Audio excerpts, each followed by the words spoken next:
The chamber was enormous. It had been designed to make every visitor feel small. 12 towering seats formed a perfect circle, each one occupied by representatives of the elder species, civilizations that had ruled the galaxy for thousands of years. They had watched empires rise. They had watched worlds disappear. They had shaped the future of countless civilizations. And now, at the center of their chamber, stood 3 humans. Compared to the ancient beings surrounding them, they looked almost insignificant. They wore simple dark uniforms with no medals, no decorations, no signs of power, only a single blue emblem over their hearts, a symbol of Earth. Ambassador Thyman stood completely still beneath the gaze of the council. He did not lower his head. He did not show fear. Beside him, military liaison Hana kept her hands calmly behind her back. Her expression revealed nothing, even as dozens of alien eyes examined her like a potential threat. Chief Negotiator Jew held a datapad in his hands, but he had not looked at it once, because everyone in the room already knew the information written there. This was not a negotiation. It was a judgment. The council speaker rose from his seat. A towering Avon creature named Vexar unfolded his massive wings, making himself appear even larger. The gesture was intentional, a reminder, a warning. The humans were supposed to feel powerless. Instead, they simply waited. Then Vexar spoke. His voice echoed throughout the chamber, amplified by technology the Council had possessed for thousands of years. The Council has reached its decision regarding the human question. The words immediately changed the atmosphere. The expansion of your species has exceeded acceptable limits. A holographic display appeared behind him. Human colonies have spread faster than any civilization at your stage. Another image appeared. You consume resources at dangerous levels. Another. You adapt and reproduce technology at a rate that destabilizes established galactic systems. The chamber remained silent. Many representatives nodded. They had already made up their minds. To them, humanity was not a young civilization finding its place. It was a growing threat, a species that learned too quickly, expanded too quickly, changed too quickly. Vexar looked directly at the humans. For thousands of years, the galaxy has survived because powerful civilizations maintain balance. He paused. Humanity threatens that balance. Ambassador Thyman finally spoke. His voice was calm. Are you saying our crime is progress? The chamber went quiet. Vexar's eyes narrowed. You misunderstand. No, Thyman replied. I understand perfectly. He looked around at the ancient rulers of the galaxy. You fear us because we became what you took thousands of years to become. He paused. In only a few centuries, for the first time, the council had no immediate answer. Because every species in that chamber knew the truth. Humanity was not dangerous because it was weak. It was dangerous because it was still growing. You colonize worlds at a pace that threatens territorial agreements centuries old. Tamman said nothing. He simply watched the speaker with dark, calm eyes. Therefore, Vexar continued, his beak clicking with satisfaction. The council decrees the following terms. Humanity will surrender all colonies beyond your home system of Sol. All research and development will be submitted to council oversight before implementation. Your economy will accept regulatory sanctions to prevent market disruption. Your military forces will be reduced to 1/10 of their current capacity. Around the circle, other council members nodded their agreement. The reptilian war master Cormac showed his teeth in what might have been a smile. The aquatic trade regent Lithis is swayed in her containment sphere, already calculating how to claim human assets. You have 30 standard days to begin compliance, Vexar said. Failure to meet these terms will result in forcible containment and the stripping of all rights within council space. Do you understand? For a long moment Tammin was silent. The chamber waited. Some council members leaned forward, expecting outrage or desperate pleading. Others looked bored, as if this was already decided and the human response didn't matter. Finally, Tammin spoke. His voice was quiet, but it carried clearly through the enormous space. "Is this negotiable?" Vexor's head tilted, his large eyes glittering. "It is not. The council has spoken with one voice. These terms are final." Tammin nodded once. He turned to Hana, who touched her wrist device. A soft chime indicated that the council's terms had been transmitted through the quantum network to Earth and every human colony simultaneously. The message would arrive instantly, no matter the distance. "Humanity will provide our response within the allotted time frame," Tammin said. His tone was neither angry nor defeated. It was simply factual, like a man reading coordinates or reporting the weather. "We have nothing further to discuss." He turned and walked toward the chamber's exit. Hana and Ju followed without a word. Their footsteps echoed on the polished floor. Each step measured and even. "That is all," Bxthar called after them. "No protest? No demands for reconsideration?" Tammin paused at the doorway but didn't turn around. "You said the terms were not negotiable. What would be the purpose of protest?" "Perhaps an apology for your species' disruption," suggested Lethus, her voice bubbling through her sphere's translator. "A recognition of the wisdom of your betters." Now Timon did turn, but only his head looking back over his shoulder. His expression remained neutral, but something in his eyes made several council members shift uncomfortably in their seats. "Humanity acknowledges the council's decision," he said. "We will respond appropriately." Then the three humans left the chamber, the massive doors sealed behind them with a deep resonant boom. For a moment, the council sat in silence. Then Vexthar ruffled his feathers and made a satisfied chirping sound, simpler than expected. "They understand the natural order." "After all, they seemed very calm," Cormac rumbled. The Wararm's claws tapped against his armrest. "Perhaps too calm." "They are in shock," Lethus said dismissively. "Their pride is wounded.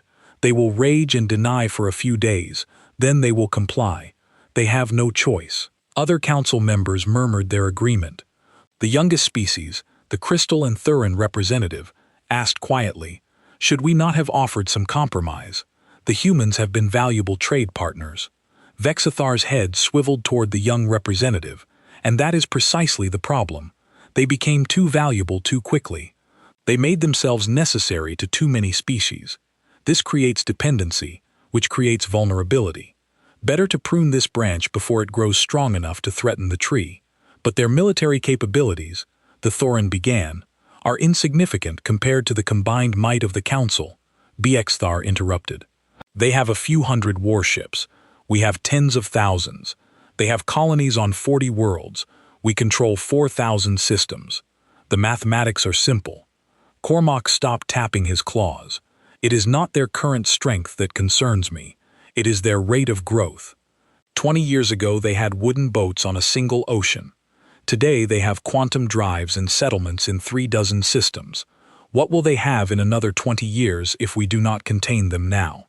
Which is why we act today," Vexar said firmly. "The decision is made. The terms are delivered. Within a month, humanity will be back where they belong, confined to their single system, no longer able to disrupt the established order." The session was adjourned. Council members filed out to their respective embassies and vessels. Many were already discussing how to divide human territories and assets. It would be a significant windfall, and everyone wanted their share. On his flagship orbiting Axis Prime, Cormac stood before a tactical display showing human space. His second-in-command, a younger member of his species, approached cautiously. The human's ambassador was very composed, the younger officer observed. "No threats, no bargaining, no emotional display." "Yes," Cormac said slowly. He acted like a soldier receiving orders, not like a diplomat facing his civilization's end. "You think they will fight?" Cormac's tail swished back and forth, a sign of deep thought among his people. "I think they will do something. I do not yet know what. Increase surveillance on all human territories. I want to know the moment anything unusual occurs. As you command, War Master." But Cormac continued staring at the display, at the cluster of stars marked in human blue. They seemed so small on the map, so insignificant. Yet something in Ambassador Tammon's eyes had been neither small nor insignificant. It had been the look of someone who had just made a very important decision. Cormac had seen that look before, in the eyes of enemies who were about to do something desperate or brilliant. He had learned long ago not to dismiss that look, regardless of how weak the enemy appeared. But the Council had spoken, the terms were set, and in 30 days they would have their answer. The War Arm Master just hoped they were prepared for whatever that answer might be. The message from Earth arrived at Haven 7 within seconds of the Council's ultimatum. Colonial Administrator Dong Hoon read it 3 times, then looked out the window of his office at the thriving settlement below. 50,000 humans called this world home. They had built cities, farms, schools, and parks. Children played in streets that hadn't existed 5 years ago. Now it all had to go. He pressed the emergency broadcast button. Every screen, every device, every communication panel on Haven 7 activated simultaneously. His face appeared on all of them. "This is Administrator Dong Hyun. All residents of Haven 7, please remain calm. I have received direct orders from Earth. We are evacuating this colony. This is not a drill. We have 25 days to complete the evacuation. Everyone will be brought home safely. Please follow the instructions you are about to receive." He expected panic. He expected questions and protests. Instead, the response was immediate and orderly. Within hours, the first transport ships began arriving. Within days, entire neighborhoods were empty. Dong Hyun walked through the city's main plaza on day 7. It was already deserted. The buildings stood intact, but they felt hollow, like shells left behind by something that had moved on. His chief engineer, Mi, approached with a data pad. "All manufacturing equipment has been disassembled and loaded," she reported. "The agricultural processors are being stripped now. The power cores will be the last things to go." "What about the orbital station?" Imjai smiled slightly. "That's the interesting part. We're not leaving it." Dong Hyun raised an eyebrow. "The Council will just take it. Let them try." Mi pulled up a schematic on her pad. "We've been installing new systems. When we leave, this station will be inoperable to anyone without human-specific neural interfaces. The Council's engineers won't be able to make it work. They'll barely be able to open the doors. Won't they just reverse engineer it? They can try. It will take them decades if they ever manage it at all." Mai's smile widened. "We've been holding back, Administrator, following Council regulations, using their approved technologies, staying within their guidelines. Now we don't have to." A Vexian reporter managed to get through the security cordon on day 15. She was broadcasting to Council space, showing the empty human colony to billions of viewers. She found Dong Hoon supervising the final dismantling of the central power grid. "Administrator, why is humanity complying so readily with the Council's demands?" she asked, her translator making her chirping voice sound curious. "We expected resistance." Dong Hyun looked at her, his expression neutral. "We're not coming back." Something in his tone made her feathers ruffle. "What do you mean?"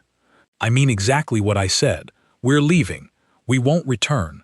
Haven 7 will no longer be a human colony." He gestured to the empty city around them. "Does this look like compliance to you, or does it look like something else?" The reporter didn't understand. Neither did most of the galaxy watching her broadcast. They saw humans packing up, leaving quietly, doing exactly what the Council had demanded. They called it a victory for established order. Only a few noticed the details that didn't quite make sense. On the frontier station designated Hope's Gate, Governor Bora oversaw the closure of the largest human trade hub in Council space. Merchants from 60 different species had operated here, exchanging goods from across the galaxy. Now the station was emptying. A trader from the Theron Collective, one of the younger species, who had always been friendly with humans, approached Bora desperately. "Please, Governor, where will we trade now? Your people were fair. You charged reasonable fees. You maintained the station better than anyone else could." Bora felt genuine sadness. She had liked the Theron. They were honest and hard-working. "I'm sorry. We have no choice. But the Council has made their decision. We are making ours. She touched the trader's crystalline shoulder gently. I hope we meet again someday, friend. Under better circumstances. The last ships left Hope's Gate on day 22. The station's lights went dark section by section. The Thorin trader watched from his own ship, feeling something he couldn't quite name. It wasn't just sadness. It was foreboding. In orbit around the Council capital world, Trade Regent Life received reports with growing satisfaction. The humans are leaving everything behind, she told her staff. Their stations, their facilities, their carefully cultivated colonies. We will claim it all. Her chief analyst, however, looked troubled. Regent, there's something unusual in the data. The human evacuation fleet isn't making as many trips as it should. Explain. Haven 7 had 50,000 residents. Based on the cargo capacity of human transport ships, they should have needed at least 200 trips to evacuate everyone and their essential equipment. But our surveillance shows they made fewer than 50 trips. Liza swayed in her sphere, considering perhaps they left people behind. No, Regent, we've scanned the colony. It's completely empty. Not a single human remains. Then they left their equipment. That's the problem. They didn't. When our survey teams entered the facilities, they found everything stripped, even things that should have been bolted down permanently. It's like they somehow compressed months of work into days. Liz dismissed the concern with a wave of her tentacle. They were motivated by fear. Fear makes species capable of impressive efficiency, but the analyst wasn't convinced. Neither was Warm Master Cormac, who had been monitoring human military movements. Admiral Una commanded the human defense fleet, and she was pulling back every ship, every patrol, every listening post. Not a single human warship remained in Council space by day 18, but the math didn't work. Gormok had counted 300 human warships spread across their territories. When they withdrew, he counted the same 300 returning to Sol system. But reports from his scouts insisted there had been more ships than that. Far more. Where did the rest go? He demanded of his intelligence officers. They had no answer. The humans weren't hiding their movements. They were just leaving orderly and efficient, taking everything with them. But the numbers didn't add up, and it bothered Cormac more than any threat or aggressive posture could have. On day 25, the last human colony transmitted its final status report. Empty, evacuated, abandoned. Across Council space, 40 human settlements went dark one by one. Their lights turned off. Their transmitters went silent. Their defenses powered down. It was like watching stars wink out. The council members who had been assigned to oversee the human withdrawal reported success. Humanity had complied with every demand. They had left peacefully, taking their people home, causing no trouble. It was, they agreed, a model of how younger species should behave when corrected by their betters. Only a handful of individuals felt uneasy. Warm Master Cormac, a few independent traders who had worked with humans, some scientists who had studied human psychology. They all sensed something wrong with the picture. Even if they couldn't articulate what it was, the humans weren't fleeing. They weren't even retreating. They were withdrawing. There was a difference, though few in the council understood it. Fleeing suggested panic. Retreating suggested defeat. But withdrawing suggested a choice, a deliberate decision to disengage, and the efficiency with which humanity had withdrawn. The completeness of it, the way they had stripped everything down to the bare walls and taken it all away, that suggested planning. That suggested they had been prepared for this. On Earth, in the headquarters of the Human Defense Initiative, Admiral Una stood before a holographic display of council space. Every human presence was now gone from that map. The Sol system stood alone, a small cluster of blue lights surrounded by the vast expanse of alien territory. Hana entered the command center and stood beside Una. They had worked together for years, and few words were needed between them. "It's done," Una said quietly. "Every human is home. Every asset is secured. Every ship is accounted for." "The Council thinks they've won," Hana replied. "Let them think it. We have work to do." Una touched a control, and the display changed. New regions appeared on the map. Regions beyond Council space. Unexplored and uncharted territories that the elder species had deemed too difficult or dangerous to colonize. Phase 2 begins now. Yuna said. On her display, small blue dots began appearing in those distant regions. Human ships moving into the unknown, not fleeing, not hiding, expanding. 3 months after the celebration, Trade Regent Lethus received the first disturbing report. A shipping route that humans had maintained for 70 years had failed. Not just slowed or disrupted, completely failed. Ships attempting to use it found themselves lost in navigational dead zones, unable to calculate safe jump coordinates. "How is this possible?" she demanded of her chief engineer. "The route has been stable for decades." "It was stable because the humans maintained it," the engineer explained nervously. They had placed relay beacons throughout this region, small devices that corrected for gravitational fluctuations and stellar drift. When they left, they took the beacons with them. "So, place new beacons. We're trying, Regent, but we can't replicate the human technology. Their beacons were far more sophisticated than ours. Without them, this route is unusable." Luz swayed in her containment sphere with agitation. "One route. We can compensate, but it wasn't one route." Over the following week, 17 major shipping lanes began experiencing problems. Transit times doubled or tripled. Some routes became completely impassable. The galactic economy, which had run smoothly for centuries, started to falter. On Haven 7, the new occupants faced their own crisis. A consortium of 3 species had claimed the former human colony, eager to exploit its extensive mining operations and agricultural facilities. They arrived to find buildings intact and machinery present, but nothing worked. The power grid activated, but only at 30% capacity. The mining equipment turned on, but immediately shut down with error messages in languages the new occupants couldn't decipher. The agricultural processors seemed functional, but produced nothing edible, as if calibrated for biology that didn't exist. Engineers from all 3 species spent weeks attempting repairs. They found that every system had been modified by human technicians in ways that weren't documented. The modifications were brilliant, more efficient than standard designs, but completely incomprehensible. "It's like they rebuilt everything from scratch using principles. We don't understand," one frustrated engineer reported. "The equipment looks normal, but it functions on theories we haven't discovered yet." The consortium finally hired non-council engineers, independents who sometimes traded with humans, hoping for insight. These engineers examined the facilities and delivered bad news. The humans didn't sabotage anything, they just built things their way. Your species see 3 spatial dimensions. Humans were apparently working with more. Your physics works with standard quantum mechanics. Human modification suggests they've moved beyond that. You can't operate their equipment because you literally can't perceive all the variables involved. The consortium abandoned Haven 7 within 6 months. The colony that had housed 50,000 humans and promised vast profits now sat empty and useless, a monument to the gap between human engineering and council understanding. Similar stories emerged from other former human territories.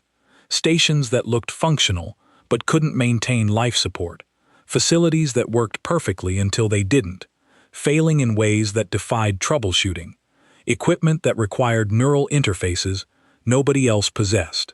It was as if the humans had salted the earth on their way out, not with poison, but with sophistication. The economic impact rippled outward. Trade Regent Lethus watched helplessly as markets destabilized. Humans had been major trade partners for 70% of council species. Their absence created holes that couldn't be quickly filled. Worse, the technologies they had licensed to other species stopped working. The patents they had shared required periodic authentication through human-controlled servers.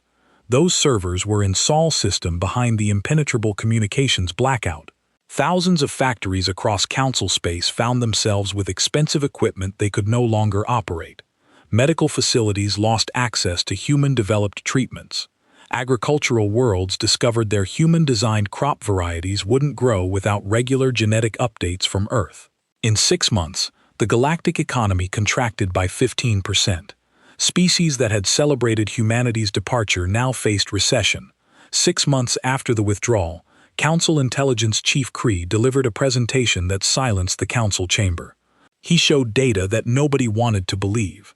"We have been monitoring human research projects for decades," Cree explained, his multiple eyes scanning the assembled delegates, standard procedure for potentially dangerous civilizations. "We tracked 47 major human research initiatives." He displayed a holographic list, projects in physics, biology, engineering, computer science, and fields that didn't fit into any existing categories. When humanity withdrew, we assumed they abandoned these projects. However, analysis of data patterns suggests otherwise. Every project the Council was aware of has disappeared completely. Not abandoned, disappeared, as if the humans erased all traces of their work. "Perhaps they destroyed it," suggested one delegate, spite over their containment. "That's unlikely," Cree continued, "because our deep space monitoring stations detected unusual quantum signatures from the Sol system in the months leading up to their withdrawal. These signatures match what we'd expect from several of those research projects reaching completion." The implications settled over the chamber like a cold wind. "Are you suggesting," Vexar said slowly, "that the humans completed advanced research projects and hid the results from us?" "I'm suggesting that humanity may have been operating on two levels of technology. One they showed us which followed Council regulations and guidelines, and one they kept hidden which may have been far more advanced." Scientific director at Head Sulvara, a crystalline being of considerable age and wisdom, rose from her seat. "I have reviewed historical data on human technological development. The progression is unusual. They appear to advance in sudden jumps rather than steady evolution. Each jump coincides with periods when they request privacy for internal review of research." "You think they were lying about their capabilities?" Hyas asked. "I think they were being cautious," Sulvara replied. "We told them their advancement made us nervous, so they showed us slower advancement while privately developing much faster. We saw what they wanted us to see." Warm Master Cormac stood. 3 months ago, I ordered probes sent to the Sol system's edge. They were to observe but not approach. None returned. Destroyed, someone asked. Vanished, Cormac corrected. No debris, no distress signals. They simply ceased to exist at a specific distance from the Sol system, as if space itself ends at that point. "That's impossible," Vexar protested. "Many things humans do appear impossible by our standards," Cormac said grimly. "Yet they do them anyway." The Council convened an emergency session to discuss what to do about the Sol system blackout. Speaker Vexar insisted that humanity was simply hiding in shame. Others weren't so sure. A proposal emerged to send a diplomatic mission to Sol system to re-establish contact and negotiate trade agreements. The economic damage of humanity's absence was becoming severe. "We need their technology," Lithus admitted reluctantly. "Our economy relied on it more than we realized. We need to open communications.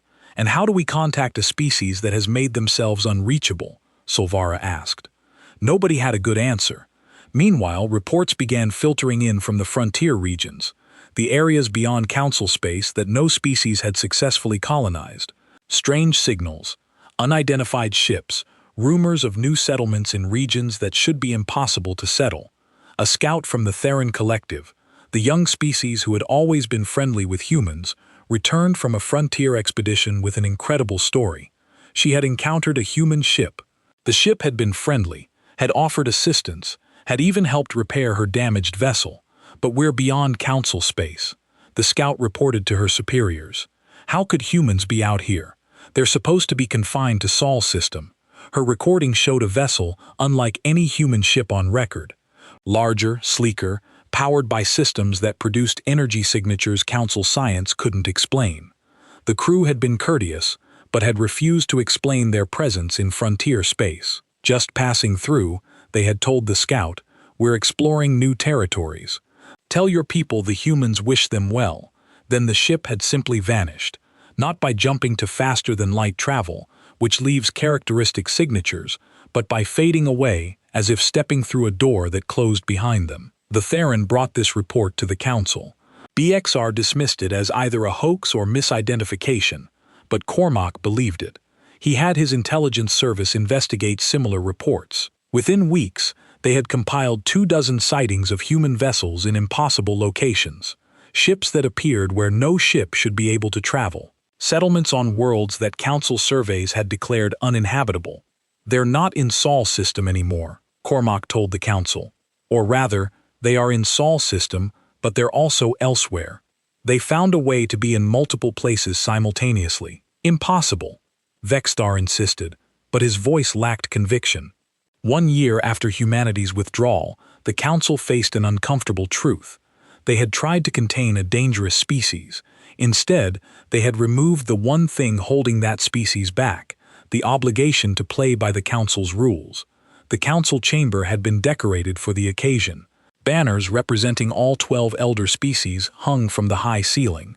Light displays created patterns of color that danced across the assembled delegates.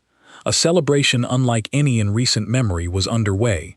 Speaker Vexstar stood at the central podium, his wings spread wide in triumph.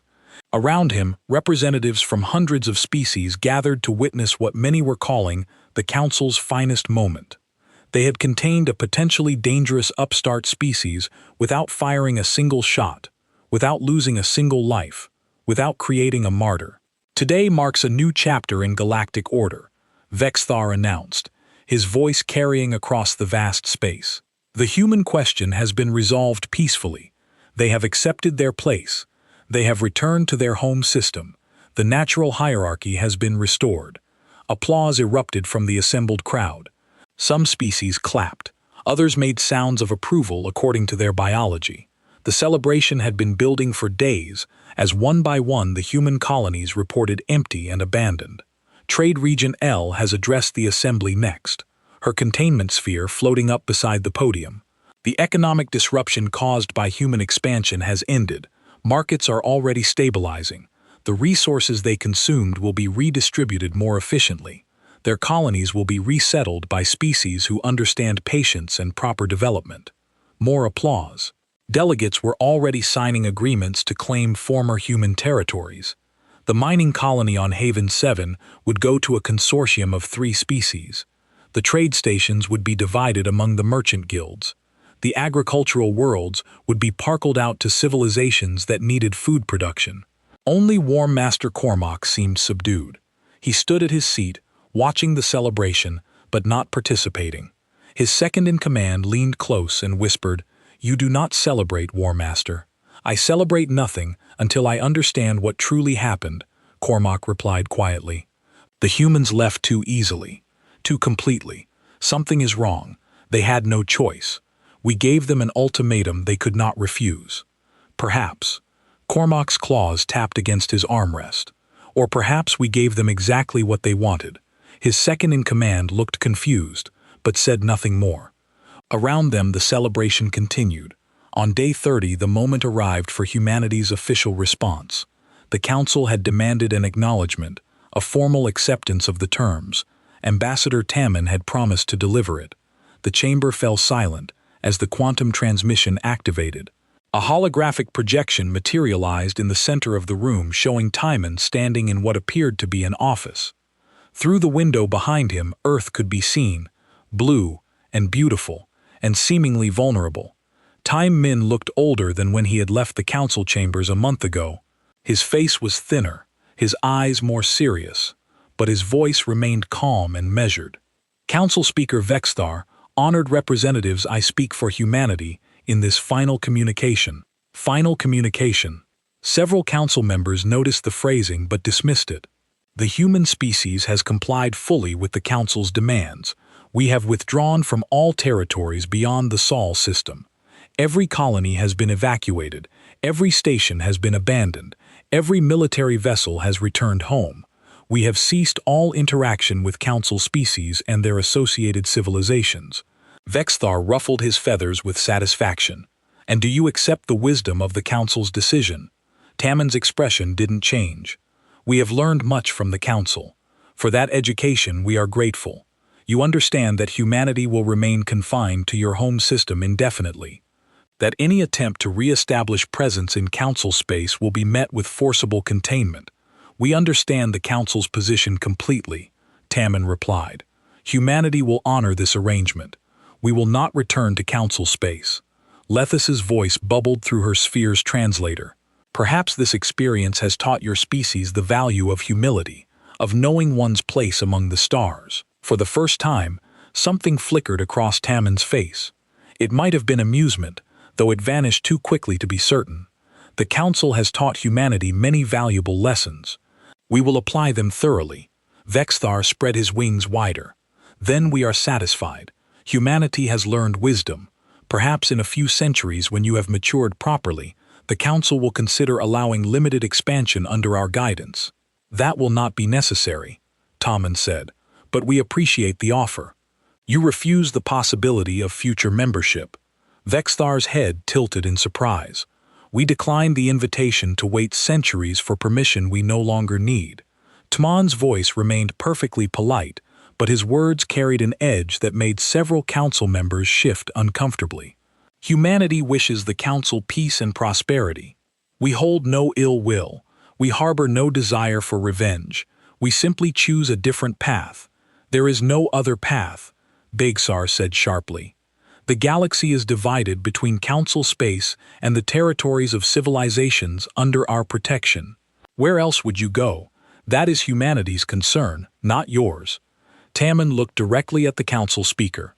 You demanded we leave your space. We have left. You demanded we cease interaction with your members. We have ceased. You have what you wanted, Speaker Vexar. Be content with your victory. The word victory carried a strange inflection, as if Tammen found some private humor in it. This will be our final transmission, Tammen continued.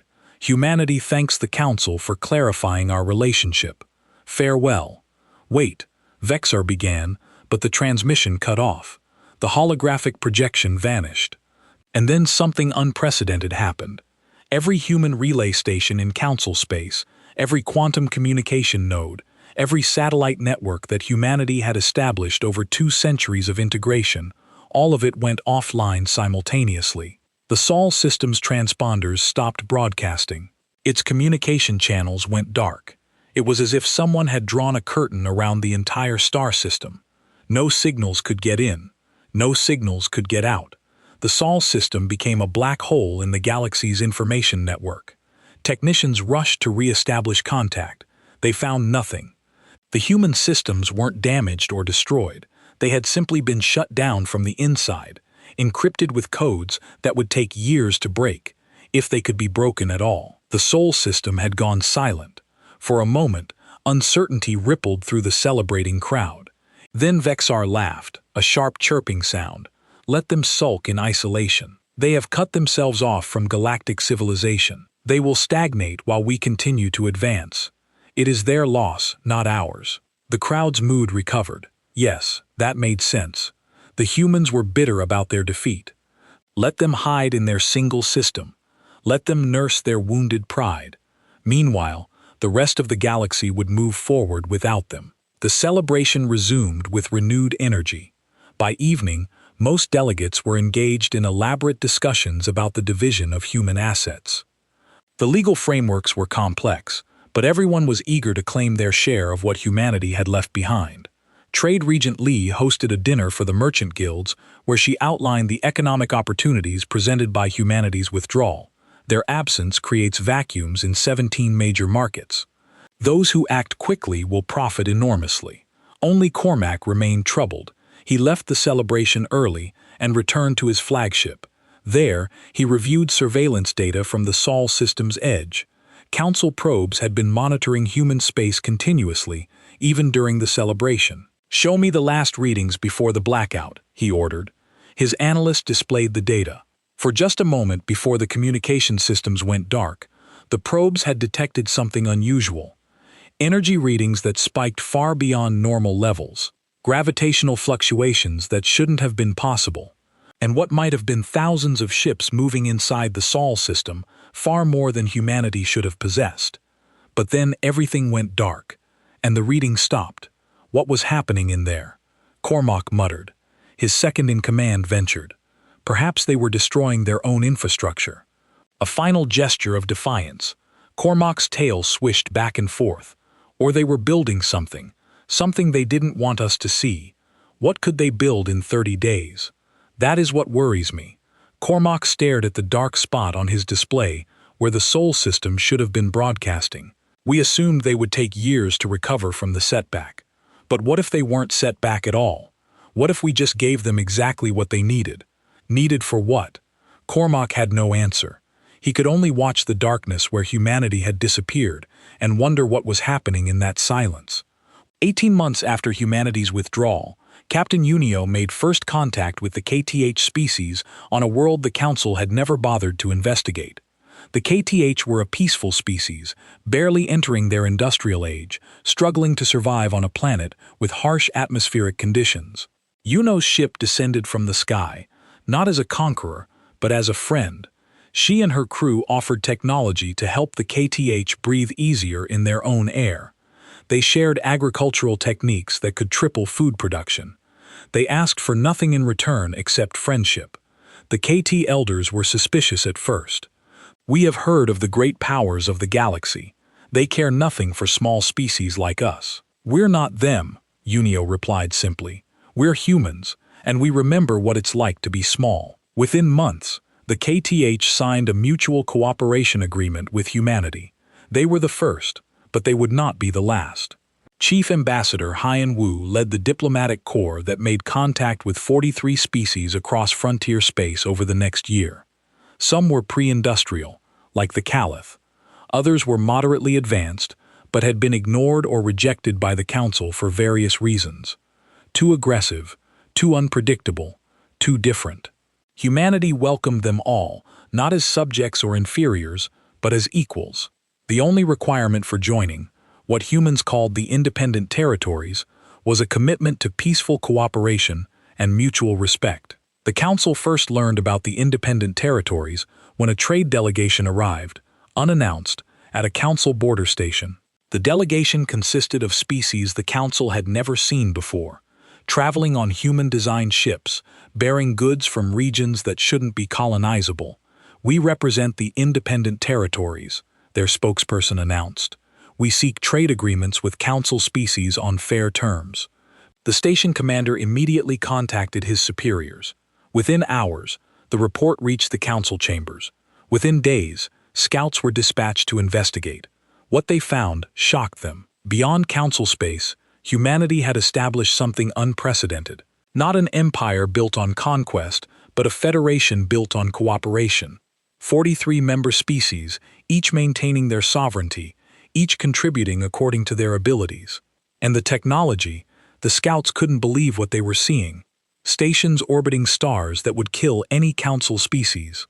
Habitats and environments that shouldn't support life. Ships that moved through space using principles that defied known physics. Lead scientist Innie Young gave a presentation at the first Independent Territories Trade Summit that was attended by Council observers. She explained what humanity had accomplished for 2 centuries. "We followed Council regulations. Instead, we used approved technologies. We stayed within established parameters. We did this because we wanted to be good neighbors. But the Council taught us that being a good neighbor wasn't enough. So we stopped trying to fit into your systems and built our own." She displayed holographic schematics that made the Council observers' heads hurt. Literally, the mathematics involved dimensions that most Council species couldn't perceive. "We cracked the dimensional barriers." And Young continued, "We developed faster-than-light communication that doesn't require relay stations. We created propulsion systems that manipulate space-time directly. We learned to build habitats that modify local physics to support life in any environment." One observer managed to ask how. "This should take millions of years of research." And Young smiled, "It took us 3 years of focused work. When you removed all distractions, when you gave us a common purpose, when you united every human behind a single goal, we achieved what you thought impossible. You gave us the gift of necessity." The Council convened emergency sessions to discuss the independent territories. The younger species trade delegation had proven the reports were real. Humanity had somehow leapfrogged past Council technology by centuries in less than 2 years. Speaker Vexthar, looking older and less confident than before, addressed the chamber. "We must determine humanity's intentions. Are they building an empire to challenge us?" Warm Master Cormac, who had been monitoring independent territories' activity, provided his assessment. "They show no aggressive intent. They've made contact with species in frontier regions, offering technology and friendship. They've established trade routes that avoid council space entirely. They're not preparing for war. They're simply ignoring us. Ignoring us. Vexar's feathers ruffled with indignation. We are the Galactic Council, and they don't care, Cormac replied bluntly. We told them to leave. They left. We told them not to come back. They're not coming back. They've moved on. Trade Regent Lethus presented economic data that made the situation clear. The independent territories control resources exceeding our own holdings. Their trade networks are growing faster than ours. Species we've ignored or rejected are joining them eagerly. In 5 years, they will surpass us economically. In 10 years, we will be irrelevant. The chamber fell silent. The unthinkable had happened. The species they had tried to contain had broken free and grown beyond their reach. We must negotiate. Lethus continued. We need their technology. We need access to their trade networks. Our economy cannot survive without it. But how could they negotiate when humanity wouldn't communicate? The answer came from an unexpected source. The Thorin Collective, the young species who had always maintained friendly relations with humans, offered to act as intermediaries. They could contact the independent territories and request a meeting. 3 months later, Ambassador Tammin returned to the council chambers. He was older now, his hair showing gray at the temples, but he carried himself differently than before. Not with the careful dignity of someone asking for permission, but with the quiet confidence of someone who didn't need it. The chamber was packed. Every council species had sent representatives. Everyone wanted to see what humanity had become. Tam Min stood in the center of the chamber, in the same spot where he had received the council's ultimatum 2.5 years ago. But this time, he was not alone. Behind him stood representatives from the independent territories, species the council had never seen, beings from worlds the council had never explored. Speaker Vexar opened the session, his voice lacking its former authority. Ambassador Tammin, the council welcomes your return. We hope to re-establish diplomatic and economic relations with humanity. I'm not here as a representative of humanity alone, Tammin replied. I represent the independent territories, 43 sovereign species who have chosen cooperation over competition. We understand, Bexar said carefully, and we are interested in dialogue with your alliance. It's not an alliance, it's a federation. And I'm curious, Speaker, about what the Council wants to discuss. Trade Regent Lai has spoke up. The Council recognizes that mistakes were made in our previous negotiations. We were too hasty, too harsh. We would like to revise our earlier position and welcome humanity back into Council space. Tommen's expression didn't change. That won't be necessary. We have no interest in returning to Council space. But surely, Vexar interjected, humanity wants to be part of the greater galactic community. We are part of a galactic community, Thyman said, just not yours. The words hung in the air like a knife, not said with anger or spite, just simple fact. War Master Cormac, who had always been the most perceptive of the council members, asked the question everyone else was afraid to voice. What do you want from us, Ambassador? Tammin turned to face the War Master directly. Nothing. We wanted trade partners. You gave us demands. We wanted cooperation. And you gave us ultimatums. We wanted to be part of your council. You wanted us beneath it, so we built our own path. He gestured to the representatives behind him. These species would have joined your council if you'd invited them. But you didn't. You deemed them too primitive, too different, too troublesome. We saw potential where you saw problems. And what is your purpose here today? Cormac pressed information. The independent territories believe in open communication. We're informing you of our existence and our intentions. We seek peaceful coexistence. We have no territorial claims on council space. We have no aggressive intentions toward council species. We simply want to be left alone to grow in our own direction. And if the council objects, Vexar asked, attempting to reclaim some authority. For the first time, Tammin's expression hardened. Then the council would be making a mistake. We didn't leave because we were weak. We left because fighting you would have been a waste of resources better spent elsewhere. But if you force a conflict, we will defend ourselves. And I promise you, Speaker Vexar, you won't like what we've become in our isolation." The chamber fell silent. It wasn't a threat exactly. It was a statement of fact, delivered with the calm certainty of someone who knew exactly what they were capable of. Admiral Hana's fleet arrived in Council space a week later, and any thoughts of forcing the issue died instantly. The fleet consisted of 200 vessels, each one larger and more advanced than anything the Council had ever built. They didn't enter Council territory, but they positioned themselves at the border, clearly visible to every long-range scanner. The fleet's purpose wasn't aggression, it was simply presence. Aims. I remember the faces. Does it help? No, but I do it anyway. They stood together in silence. Two survivors in a sea of memory. The Galactic Council offered humanity a permanent seat on the High Council. Ambassador accepted the position. On her first day, she addressed the assembled representatives.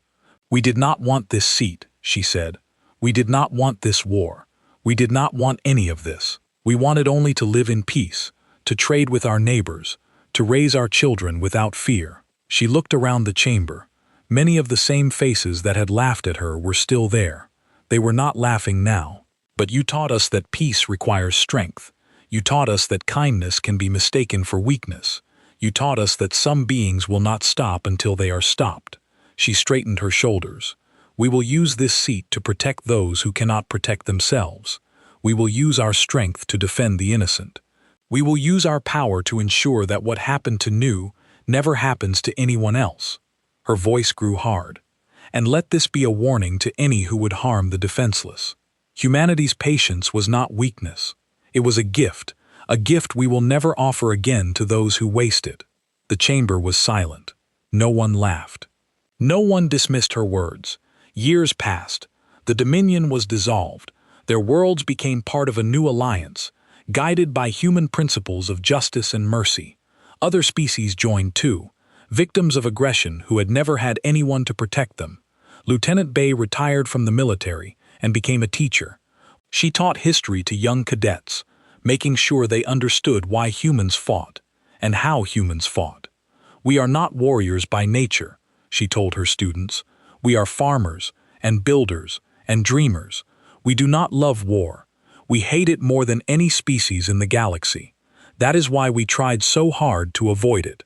She paused, looking at the young faces before her. "But when someone hurts our families, when someone kills our children and laughs, something changes inside us. We become patient. We become prepared. We become absolutely relentless." She smiled slightly. "The galaxy learned this lesson once. Let us hope they never have to learn it again." A young alien historian named visited Earth many years after the war.